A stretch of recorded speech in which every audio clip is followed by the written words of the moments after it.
예, 오늘 민수기 8장입니다. 18장요. 예, 민수기 18장은 전체 주제가 제사장, 그 다음에 레위인의 직무, 그 다음에 생계에 관한 내용들입니다. 그래서 하나님의 종들인 이 제사장, 직분자의 몫이나 그 다음에 레위인들이 어떻게 하나님의 몫을 가져갔느냐인데, 여러분 지금 두 가지 의미가 있어요. 이게 어떤 의미냐 하면, 첫째는요, 이 문수기 18장에 두 가지 의미인데, 하나는 영적 의미입니다. 영적 의미가 있고, 그 다음에 현재적 의미가 있습니다. 영적 의미는 현재적 의미부터 먼저 봅시다. 현재적 의미는 주의 종들은, 하나님이 세우신 주의 종들은 주의 종의 일을 하기 위해서 하나님이 세우신 성전에서 일을 하면은 그 먹을 것을 누가 주신다고요? 하나님이 주신다는 내용입니다. 그래서 10의 1조를 지금 주의 종들이죠. 주의 종들. 그러니까 오늘날로 옛날로 치면 이 제사장이고, 그 다음에 레위인들이죠. 주의 성전에서, 주의 회막에서 일하는 사람들, 주의 종들의 생계에 대해서 주님께서 확실하게 보장해 주신다는 겁니다.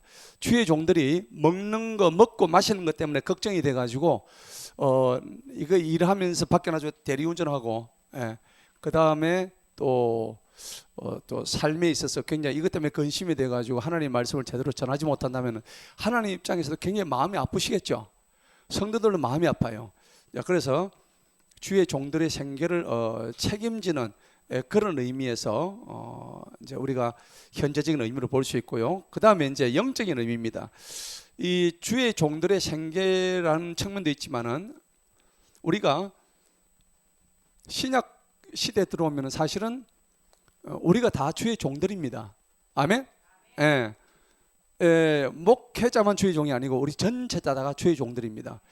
그러니까 이 영적 의미는, 여기서 말하는 제사장이나 레위인은 누굴 실제로 말하냐면 우리들 자신을 얘기하는 겁니다.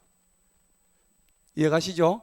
우리들 자신이 다 레위인이고 우리들 자신이 성별된 제사장과 같단 말입니다. 그래서 베드로전서 2장 19절에 보면은, 2장 9절입니까? 너희는 거룩한 나라의 뭡니까? 백성이요 하나님의 제사장이랬죠. 맞죠? 그렇기 때문에 이 우리들 자신이 하나님의 거룩한 일에 참여하게 되면은 뭘 주신다고요? 먹을 것을 다 책임져 주신다 하는 뜻으로 받아들이시면 됩니다.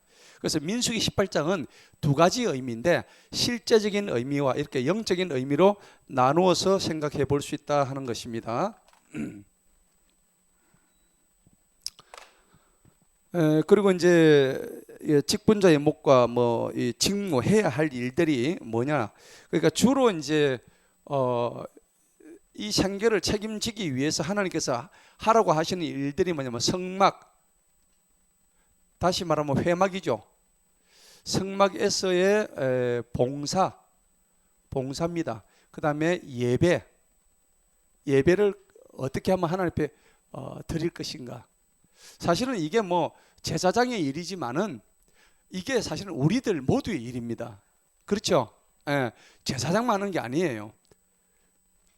근데 히브리서 10장에 보면은, 옛날에는 우리의 죄를 이렇게 소멸하기 위해서 날마다 짐승을 잡고 양의 피를 흘리고 이렇게 했는데, 히브리서 10장 가면은 이 모든 것들을 단번에 해소하신 분이 누구예요?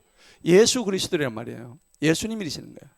만약 그 희생제사, 단 한 번의 희생제사가 없었더라고 하면 우리는 지금도 양을 잡고 지금도 소를 잡고 계속해서 피를 흘려야 되는 거예요.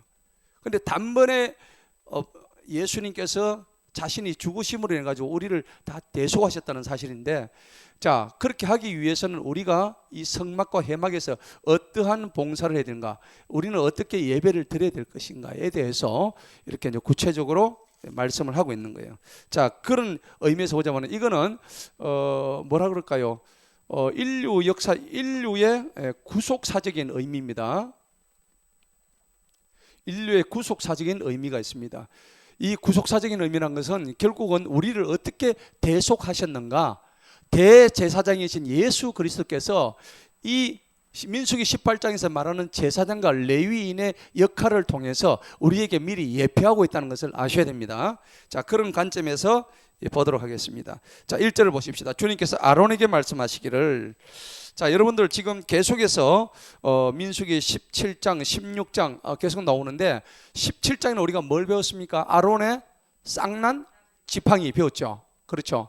그 다음에 16장에서는 고라의 반역, 맞죠? 그러니까 250명을 죽였던 사건이 있죠. 그래서 모세와 아론의 지도력에 대해서, 권위에 대해서 계속 이렇게 대항을 하는 거예요. 그러니까 하나님이 어떻게 했어요? 그 자들을 전부 다 멸망을 시켰죠.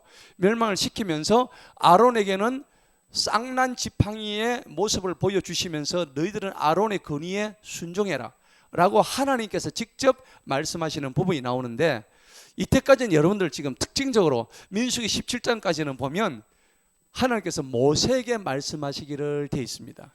근데 처음으로 오늘 이게 1절에 보니까 모세에게 처음으로 아론에게 말씀하시기를 이렇게 돼 있죠. 벌써 이제 아론이 왜 이렇게 지금 이렇게 모세를 통하자고 아론이 직접 얘기했냐면, 이미 아론은 쌍난 지팡이를 통해서 하나님의 인정을 받는 대제사장이 되었다는 얘기입니다. 자, 그래서 아론의 권위가 하나님께서 인정해 주셨기 때문에 그만큼 올라갔다는 것을 우리가 유추해 볼 수가 있습니다.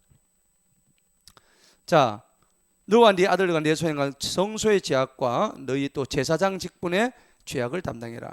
제사장도 여러분들 인간이죠.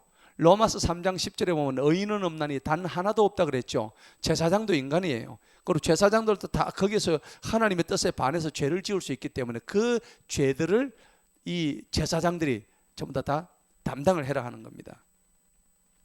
아무리 거룩해도 사람이기 때문에 죄를 지을 수밖에 없다는 것을 알 수가 있습니다. 자, 그래서 이렇게 모세와 아론의 그 권한에 대한 이 도전 사건은 결국 아까 얘기했다시피 인류 대속 구속사적인 의미에서 모든 죄를 담당해 주신 예수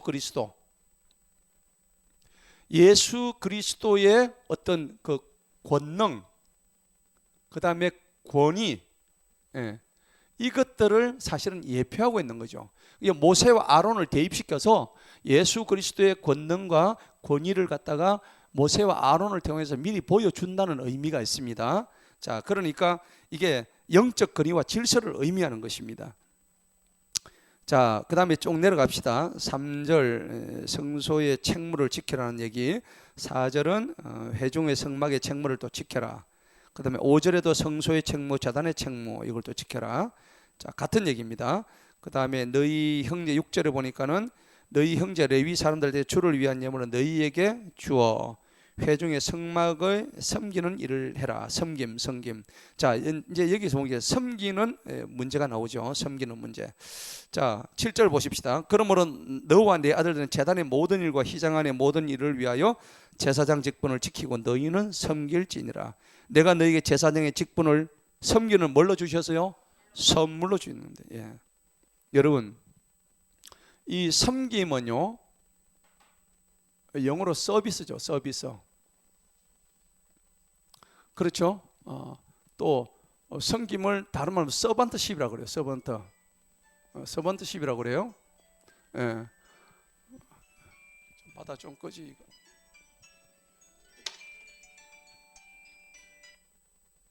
참 태웅이가 왜 이렇게 전화가 와가지고 참 시도 때도 없이 전화 옵니다. 자, 이 섬김이란 것은 누가 누구 밑으로 들어가는 겁니다. 맞죠? 예. 섬기는 것은 이 서비스고 서번트. 이 서번트라는 말은 영어로 무슨 말이에요? 종이란 얘기죠. 종입니다. 예. 이 종이란 것은 주인의 밑으로 들어간다는 의미입니다. 그래서 섬김을 하려 그러면은 어떤 게 있어야 되냐면 겸손해야 됩니다. 맞죠? 겸손은 필수의 미덕입니다. 그리고 이 겸손하려 그러면은 먼저 또 뭐가 이랬나 순종이 있어야 됩니다. 그래서 이 순종을 팔로우십이라고 그러죠. 팔로우십. 자, 그런데 이 겸손과 순종, 이것이 바로 섬김인데, 사실은 섬김의 표본이 누굽니까? 예수님이잖아요. 그죠? 우리 예수 그리스도께서 최고의 섬김의 대명사입니다. 예수님은 하나님이시면서 인간의 육체를 입고 이 땅에 오셔서 말 마구간에서 가장 허름한 데서, 여러분 말 마구간 태어나신 분 계세요? 없잖아요. 전부 산봉에 태어나서 집에서 태어났는데, 우리 예수님은 말 마구간에서 태어나셨어요. 가장 낮은 자리에서 태어나셔서 가장 비참하게 그렇게 십자가에서 돌아가신 그런 섬김과 겸손의 왕이라는 것입니다. 자, 그러니까 이게 이제 바로 보니까 섬기는 선물을 주셨다 하는 건데, 이스라엘 백성들이 이런 걸 잘 몰랐죠. 왜 몰랐냐 합니까? 여러분, 이스라엘 백성들이 이렇게 이스라엘 백성들을 하나님께서 택하신 이유가 있어요. 왜 수많은 민족 중에서 이스라엘 백성들을 택했을까? 택하신 이유. 자, 여기 보니까 섬기는 선물이라 했는데 이스라엘 사람들이 잘나서 그랬을까요? 아닙니다. 이게 뭐냐니까, 이스라엘 백성들은 자기들이 오만하고, 아까 얘기했는데 겸손과 섬김의 자세를 가지지 못했기 때문에 계속 멸망당하고 말았다는 것입니다. 자, 이스라엘 백성들을 하나님께서 택하신 이유는 뭐냐니까, 이 이스라엘 백성들을, 이스라엘이라는 나라를 택하셔서 이 나라를 하나님이, 오늘 우리가 배우는 게 뭐예요? 제사장이죠. 이스라엘 백성들을 전 세계 만민의 무슨 나라요? 제사장의 나라로 세우려고 하신 거예요. 제사장의 나라로 세우셔서 누구를 구원합니까? 이방 나라를 구원하고자 하시는 게 하나님의 뜻이었다는 겁니다. 아멘? 이게 이스라엘 택하신 목적이에요. 사실은 이스라엘이 무슨 특별히 잘나서 그런 것도 아니고, 그 유대인의 조상이라고 하는 아브라함도 사실은 갈대아 우르 사람이죠. 예. 이 유대인이 아니에요. 사실은 이 사람이 이제 넘어와서 유대인의 조상이 됐지. 예. 아브라함 자신도 사실은 우상을 숭배하던 사람이 있잖아요. 그죠? 예. 우상을 만들 때 저가 아버지가 만들었던 사람이에요. 우상을. 자, 그런데 이스라엘 백성을 이렇게 하나님께서 택하신 이유가, 너희는 교만하지 말고 겸손하고 제사장의 나라로서 다른 나라를 구원하라고 했죠. 그래서 우리 사도행전 8장에 보면은 그 베드로와 고넬료 얘기가 나오죠. 그렇죠? 베드로가 뭐라 그래요? 아니, 하나님께서 내려준 음식을 갖다 속되다 하지 말아 했죠. 그런데 베드로는 뭐라 그래요? 이거는 내가 먹을 수 없나이다. 하나님께 속되다 하지 않은 걸 네가 왜 안 먹느냐? 예. 이제 그렇게 얘기하는데, 고넬료는 이방인이었어요. 맞죠? 그 이방인을 구원하라 그러는데 베드로는 우리 민족만 구원할 수 있다, 이렇게 생각한 거예요. 그러니까 이 생각을 누가 했냐니까, 전부 바리새인들이 이런 생각을 했다는 겁니다. 바리새인들이. 이 바리새인들은 어디에 묶여 있냐면 전부 다 뭐요? 율법에 매여 있었던 족속들입니다. 그러니까 니고데모 같은 경우도 대표적인 바리새인 중에 바리새인이었어요. 그러니까는 요한복음 3장에 보면 1절에 10절에 나오죠. 니고데모 얘기가, 그 유명한 얘기가 나오잖아요. 아니, 우리가 어떻게 나이가 들어가지고 어머니 뱃속으로 다시 들어갈 수 있습니까? 그렇게 얘기를 한단 말이에요. 그러니 이 니고데모라는 사람은 율법자 중에 율법자고, 율법 630개를 다 지켰던 사람이에요.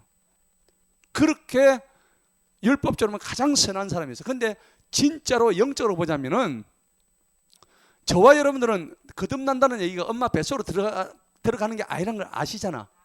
근데 니고데모는 그걸 모르는 거예요. 이 바보죠. 니고데모가 아무리 율법을 많이 배워도 영적으로 거듭난다는 이 말뜻을 모르는 거예요. 그리고 사람이 늙으면 어떻게 다시 태어날 수 있는가, 이 문제를 얘기를 하는데 참 우스운 얘기죠. 그 니고데모는 이런 거에 대한 개념 자체가 없는 거예요. 그러면 이게 누구를 얘기하냐니까, 바리새인들 전체의 문제점이었고, 이 바리새인의 전체의 문제가 누구의 문제였어요? 이스라엘 백성들의 문제였던 거예요. 예. 그렇기 때문에 이 이스라엘 백성들이 이건 뭐냐면 섬김의 자세, 즉 겸손의 자세, 순종하지 않는 이런 일들을 해가지고 가나안에 들어가지는 못했다는 것입니다. 1세대들이. 자, 그런 문제가 나와요. 자, 그래서 이 유대인들이 굉장히 교만했다. 그래서 예수님을 죽인 족속이 사실은 누구예요? 유대인이죠, 그죠? 바리새인 유대인들입니다. 자기 족속이 자기가 예수님을 죽인 거예요. 그런데 오늘 제사장의 직분을 섬기는 뭘로요? 선물로 주신 거예요. 섬기는 선물. 그러니까 이 섬김의 공동체가 뭐냐니까 바로 오늘날 말하는 교회입니다. 이게 섬김의 공동체입니다. 섬김. 여러분, 이 교회에서 섬김을 배워 나가는 거예요. 어릴 때부터. 그런데 교회에서 섬기지 못하면 딴 데 가서 섬기지를 못하는 거예요. 그래서 이 교회에서 섬김이 굉장히 중요하다는 걸 말씀하고 있습니다. 이 교회는 바로 하나님을 예배하는 예배 공동체가 되는 것이죠. 자, 8절 들어갑니다. 주님께서 아론에게 말씀하시기를, 보라, 내가 또한 이스라엘 자손의 모든 거룩한 덕을 중에서 나의 거제 예물의 책물을 내게 주었다. 여러분, 이 예물 중에 거제 예물의 특징이 뭐냐니까는 거제 예물을 들어서 올려서 도로 그 예물이 누구한테 와요? 제사장한테 다시 오는 거죠. 특징이 그랬죠.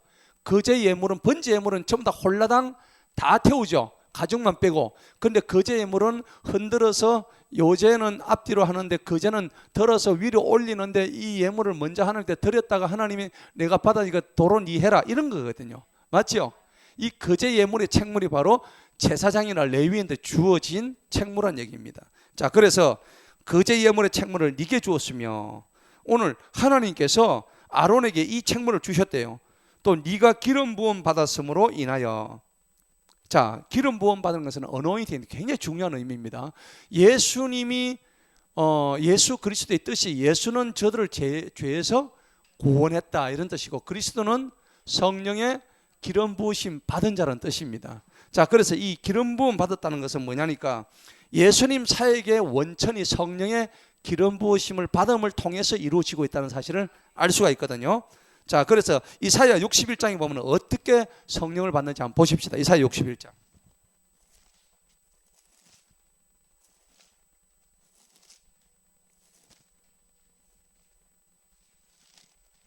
61장 1절. 기름 부음을 받으면 이런 일이 일어납니다. 다 같이 한번 읽어봅니다. 시작.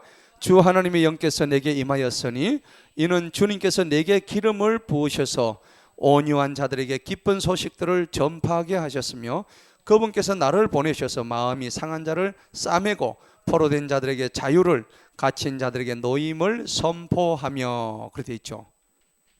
하나님이 내게 임했을 때 주님이 내게 기름을 부으신대요. 그죠? 그럴 때에 온유한 자들에게 기쁜 소식을 전합니다. 마음이 강팍한 자들은 기쁜 소식을 받을 수가 없습니다. 왜냐하면 여러분들, 복음을 가장 잘 받아들이는 자가 누구냐면 부자보다 가난한 자들입니다. 심령이 가난한 자는, 심령이 가난해야 돼요. 물질이 가난한 것보다도 심령이 가난하고 순수해야 하나님의 복음을 받아들인다는 의미입니다. 그래서 마태복음 5장 5절에도 온유한 자는 복이 있나니 그랬습니다. 뭘 받아요? 땅을 기업으로 받는다고 말씀하셨어요. 땅이 최고입니다. 부동산. 맞죠? 땅을 받아놓으면 땅에서는요, 농사도 짓고요, 그 다음에 소도 키우고, 집도 짓고, 땅이 최고 아니에요? 그 옛날에는 땅이 최고의 선물이었어요. 그러니까 하나님은 온유한 자에게는 땅을 주신대요. 자, 그래서 이게 하나님의 영을 받을 때 기름 부으심을 받는다는 겁니다. 자, 뒤로 넘어갑시다. 본문 9절에 보니까 봉헌 예물, 소제 예물, 속죄제 예물, 속건제 예물. 자, 이 예물 넣는데, 이 예물이 사실은 누구를 의미합니까? 예수님을 의미합니다. 그 복잡하게 생각할 거 없습니다. 예수 그리스도를 의미합니다. 봉헌 올립니다. 그 다음에 속죄제, 우리가 지었던 모든 죄. 속건제, 인간에게 서로에게 잘못 지었던 거예요. 그죠? 그게죠. 그 다음에 소제는 갈아가지고, 엎어가지고 지 자신을 완전히 갈아가지고 하나님께 드린다는 얘기입니다. 자, 이것들을 위해서 네 아들을 위해 지극히 거룩한 것이 되어라. 그 다음에 11절 보세요. 요제 예물과 함께 드리는 거제 예물. 자, 이것은 누구한테 주느냐 하면은, 나는 그것들을 너와 함께 있는 네 아들들과 네 딸에게 영원한 법규로 주었나니. 그게 요제 예물과 거제 예물은 전부 다 누구의 몫이었어요? 제사장의 몫이었다는 것입니다. 예. 흔들어가 올리는 거는 전부 다 저기 있죠. 그래서 하여튼 잘 흔들어야 됩니다. 예.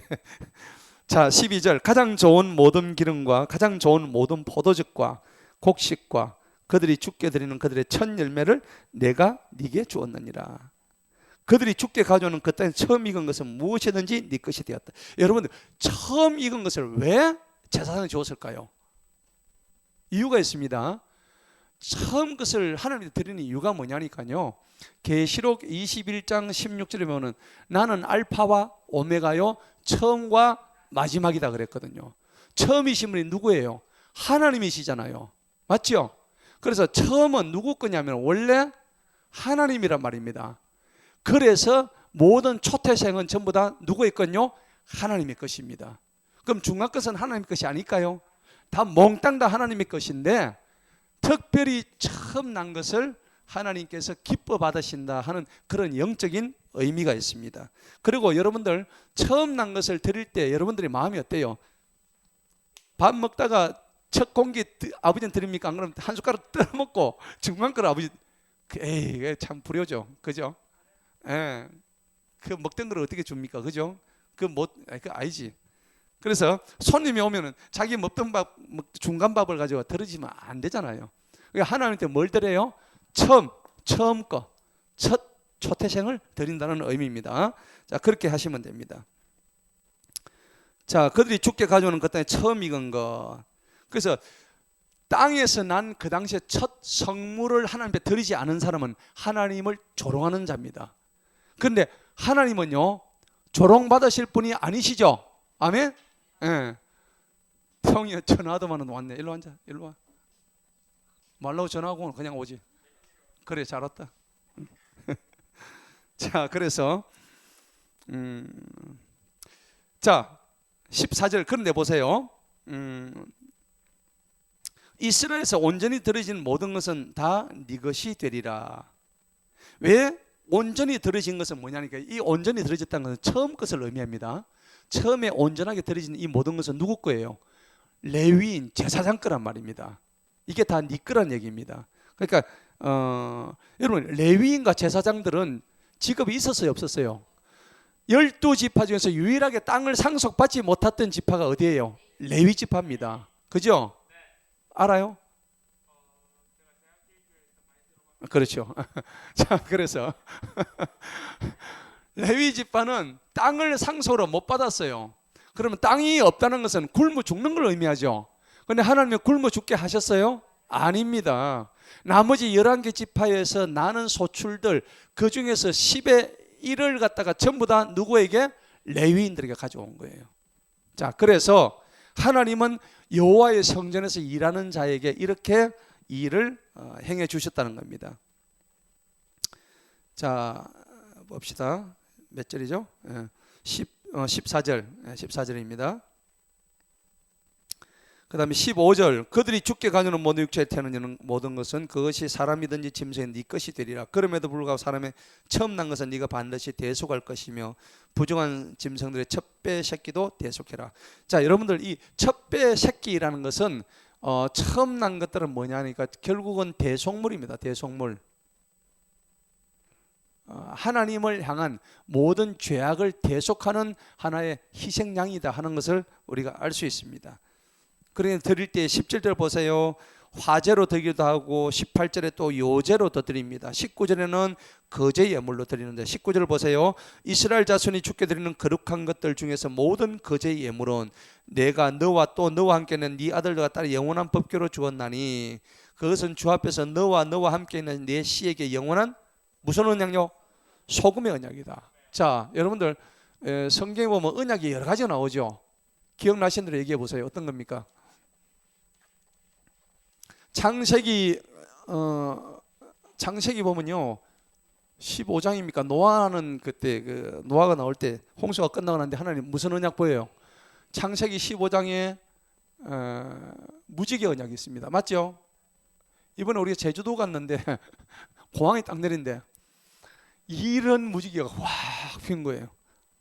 그래서 그때 그 선교센터 때문에 갔는데 무지개가 확 보여가지고 하나님이 주실란가. 정말 내가 그런 무지개는 처음 봤어요. 얼마나 큰지요. 진짜 굉장히 너무 좋았습니다. 자, 그래서 무지개 언약 이게 이제 창세기 9장이 9장입니다. 9장. 자, 그다음에 이제 또 어떻게 했냐면은 창세기 17장 보면요. 하나님께서 그 아브라함의 씨들에게 너희들이 바다의 모래알 같이 번성하리라. 그래서 내가 너희 아브라함 자손들에게 내가 언약을 주는데 남자아이들에게 뭘 행하라 했어요? 할례 언약. 그러니까 17장에는 할례 언약이 나옵니다. 그럼 지금 예수 믿으면 할례 언약 합니까? 아니죠. 이 할례는 영적인 할례를 의미하는 겁니다. 거듭남, 하나님을 믿음으로 인해서 구분된 이스라엘 백성으로 이렇게 하나님께서 성별하셨다는 것을 나타내는 거죠.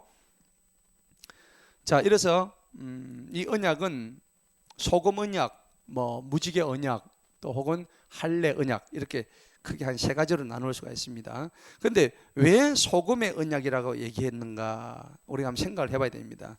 마가복음 9장 50절에 보면은 소금이 만약 그 맛을 잃으면은 짠맛을 잃으면 어디에 쓰겠느냐? 사람들 발에 밟혀서 없어진다 했죠. 그러니까 소금의 그 기능은 짠맛입니다. 그러니까 이 소금 언약에 있어서는 중요한 게 뭐냐면 소금은 불변합니다. 불변성. 그죠? 변치 않습니다. 그 다음에 짜기 때문에 부패를 방지합니다. 그죠? 부패 방지하는 역할을 현재 하고 있습니다. 자, 그래서 너희는 세상의 빛과 소금이 되어라 그랬죠. 예. 그 다음에 이제 이 불변성이니까 이제 결국은 이게 영원성입니다. 영원성. 영원히 소금은 짠맛을 가지고 있다 하는 것을 우리가 알 수 있습니다.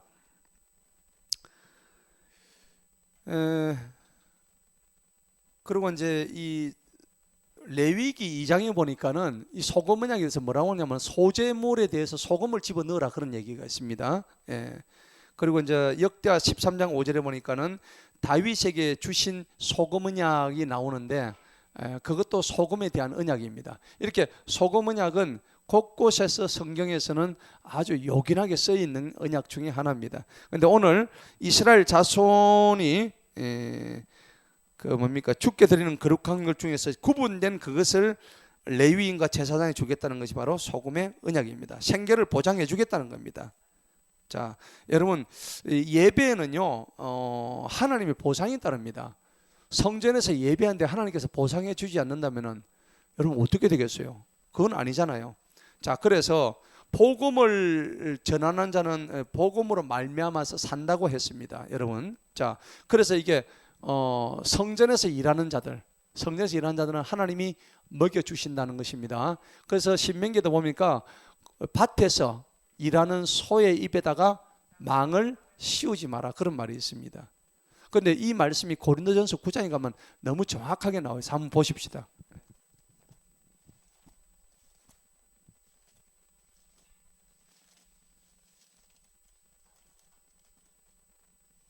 전쟁에 나가는데 자기 돈으로 전쟁 나가는 사람 누가 있겠습니까? 그죠?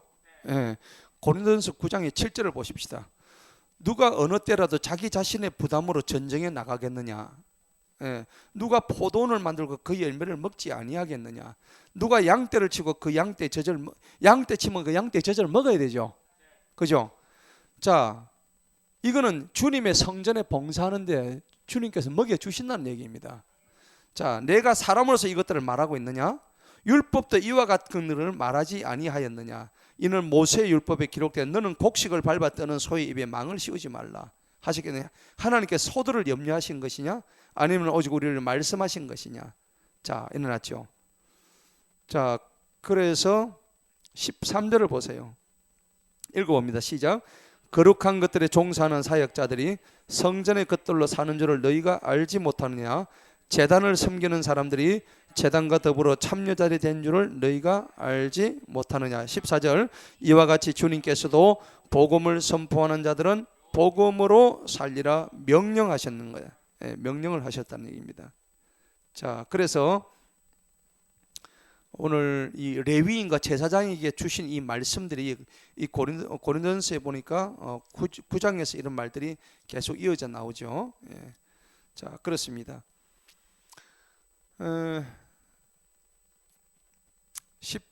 20절 보십시다. 20절 말고 21절 보십시다. 보라, 내가 레위 자손에게 상속으로서 그들의 섬기는 일, 곧 회중의 성막에서 섬기는 일을 위하여 이스라엘에 있는 모든 뭐죠? 11조를 주었다. 10분의 1입니다. 예, 그래서 여러분들 10의 1조는요 원래 뜻이 뭐냐니까 레위인의 몫입니다. 11조는 11조는 레위인의 몫입니다. 이건 하나님께서 그렇게 다 구분해 놓으신 겁니다. 그러면 레위인이 몫이라고 해서 레위인이 다 먹습니까? 그런 거 아닙니다. 성경에 보면요 이 11조가 사용되는 곳이 굉장히 많습니다. 이 레위인의 생계 보장도 되고요. 그 다음에는 이제 거기 보면은 성전 이 기물을 갖다가 보수하는 데 많이 씁니다. 이 11조를 가지고 성전 건축, 그 다음에 기물 보수, 그 다음에 가난한 사람 돕는 그 구제 사업, 이 10의 1조를 가지고 그렇게 많이 썼다고 성경이 기록이 되어 있습니다. 예. 그래서 이 10의 1조를 가지고 하나님께서 레위인들의 생계를 책임지셨고 나머지 일들도 하게 하셨다는 것을 알 수가 있습니다. 자, 이제부터는 22절 이스라엘 자손의 회중의 성막에 접근하지 마라. 그들이 죄를 담당하여 죽을까 함이라. 자, 성별된 일을 갖다가 함부로 행해서는 안 된다는 겁니다. 다른 사람들이. 자, 그 다음에 쭉 내려갑시다. 26절 보십시다. 레위 사람들이 이같이 일하여 그들에게 말하기를 내가 너희 상속을 위하여 이스라엘 자손으로부터 너희에게 준 11조를 그들에게서 받으면 너희는 그 11조 중에서 또 10분의 1을 몫을 주를 위해서 거제 예물로 바쳐라. 11조 받았으면은 거기에서 또 10분의 1을 또 드리라는 겁니다. 예, 그래서 이것을 하나님 앞에 거제 예물로 드리라는 겁니다. 자, 너희의 이 거제 예물은 너희에게 마치 타작마당의 곡식과 포도즙 틀에 충분한 것 같이 여겨지리라. 자, 그래서요, 우리가 복음을 이렇게 이제 전할 때에 이 복음으로 인해서 우리가 하나님께서 산다고 말씀하셨는데, 갈라디아서 6장 6절에 보니까는 말씀을 배우는 자는 가르치는 자에게 좋은 것으로 함께 하라고 말씀 나오죠. 그래서 이것은 무슨 말씀이냐면은 레위인들이 하나님의 말씀을 그대로 집행하고 하나님의 그 성전 회막에서 봉사하는 일을 했을 때에 아니 말씀을 가르치고 하는 이런 모든 일들에 자기들이 앞장서서 이렇게 하나님의 일을 봉사를 했던 사실을 바라볼 때에 좋은 것들을 같이 나누었다는 것을 알 수가 있습니다. 그렇죠? 예, 그런 마음으로 우리는 가야 된다는 겁니다. 자, 그 다음에 이제 27절에 보니까 곡식과 포도즙들의 충만함이 있는데, 여러분 사람이요 이 예물을 드린다는 것은 뭐냐니까 물질이 있는 곳에는 마태복음 6장 21절에 보니까 네 보물이 있는 곳에 뭐가 있다고요? 네 마음이 있다고 그랬습니다. 그럼 여러분들이 지금 돈이 어디에 있는가 잘 보시기 바랍니다.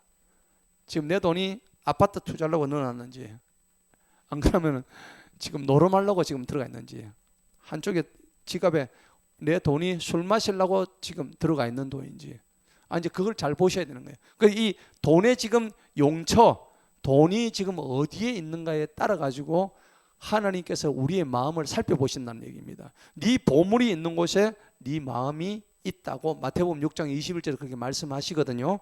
자, 그런 걸 볼 때 하나님은요 우리가 재물 얻는 능력이 내 거예요, 하나님 거예요? 하나님 건데 잘 아셔야 돼요. 신명기 8장 봅시다. 분명히 뒤에 신명기 8장에서 그 말씀을 하고 있죠. 내가 뭐 재물을 얻는다 생각하시면 안 됩니다. 내가 튼튼하기 때문에, 건강하기 때문에 재물을 얻는 거예요. 8장 18절 다 같이 읽어봅니다. 시작.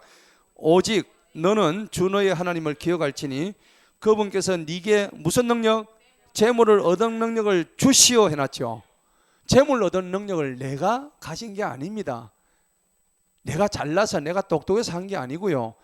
하나님께서 전적으로 재물 얻을 능력을 주셨습니다. 이것을 인정하고 갈 때에 네가 가지고 있는 그 보물이 어디에 있는지 하나님께서 기뻐하시고 그 보물이 정확하게 쓰여질 장소에 하나님께서 우리 마음의 중심을 보신다는 겁니다. 자, 그래서 물질이 있는 곳에 네 마음이 있다는 것이 바로 이 말씀을 보신다는 거죠. 우리가 하나님 중심으로 사느냐, 만몬신 돈 중심으로 사느냐, 이겁니다. 이 차이죠.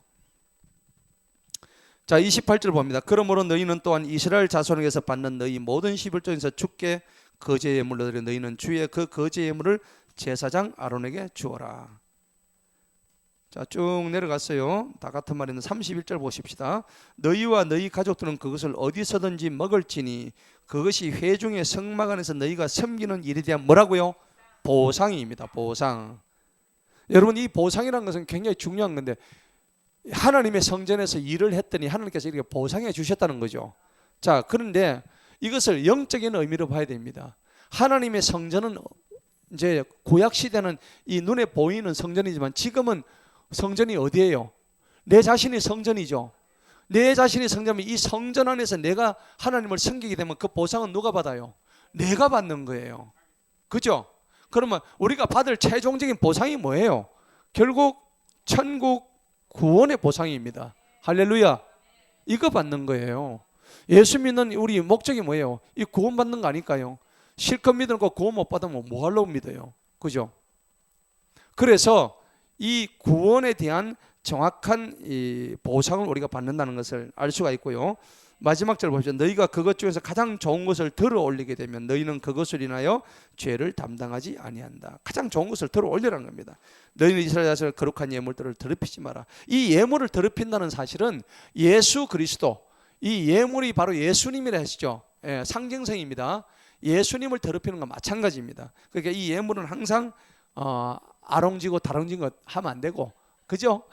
가장 아름다운 거, 가장 귀한 거, 가장 소중한 것 중에서 하나님을 골라서 주님한테 드리라 하는 겁니다.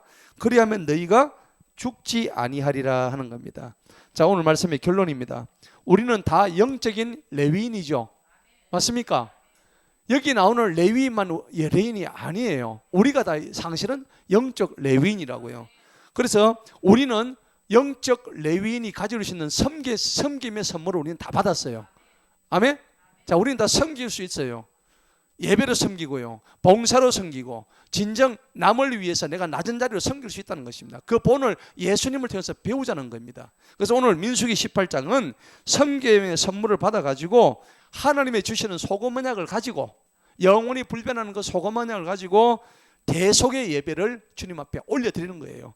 거제 예물, 소제 예물, 번제 예물, 속죄제 예물, 온갖 그 제사의 내 통해서 내 자신을 온전히 하나님께 들여 올리는 것이 최고의 하나님의 선물이고 보상인 것을 기억하시기 바랍니다. 그래서 오늘 민수기 18장은 이러한 우리 개념들을 잘 생각하시면서 우리 모두가 영적인 제사장이 되자, 영적인 레위인이 되자 하는 것이 이 말씀의 결론인 걸로 믿고 그렇게 살아가시기를 축원합니다. 기도하십시다. 하나님 아버지 감사합니다. 오늘도 민수기 18장을 통하여서 하나님 우리가 어떻게 영적 레위인이 되고 영적 제사장이 되어야 할지 하나님 그 방법을 알려주심을 감사합니다. 하나님 우리 모두에게 이러한 자들 될 수 있도록 하나님 아버지의 능력을 주시옵시고 깨달음을 주시옵시고 또 아주 우리 삶에서 그런 것들이 잘 적용되고 나타날 수 있도록 인도하여 주시옵소서. 오늘도 예배에 참여한 주님의 종들 머리 위에 두 손으로 축복하오니 아버지 저들이 하는 모든 일이 잘 되게 하시고 하나님 또 특별히 오늘 이렇게 방문한 이정현 주님의 딸 또 그 딸까지 하나님께서 함께하여 주옵시고 하나님 하는 모든 일들이 내 영혼이 잘된 같이 범사가 잘되는 하나님의 복으로 채워 주시옵소서. 하나님 감사합니다. 오늘도 우리가 기도할 때에 나라와 민족을 위해서 기도하고 또 하나님 교회를 위해서 기도하며 또 우리 가정을 위해서 기도하고 자녀들을 위해서 기도하고 또 나 스스로를 위해서 기도하며 하나님 앞에 더욱더 가까이 다가갈 수 있는 귀하고 복된 시간 되게 하여 주옵소서. 감사하고 예수님의 거룩하신 이름으로 축복하며 기도합나이다. 아멘.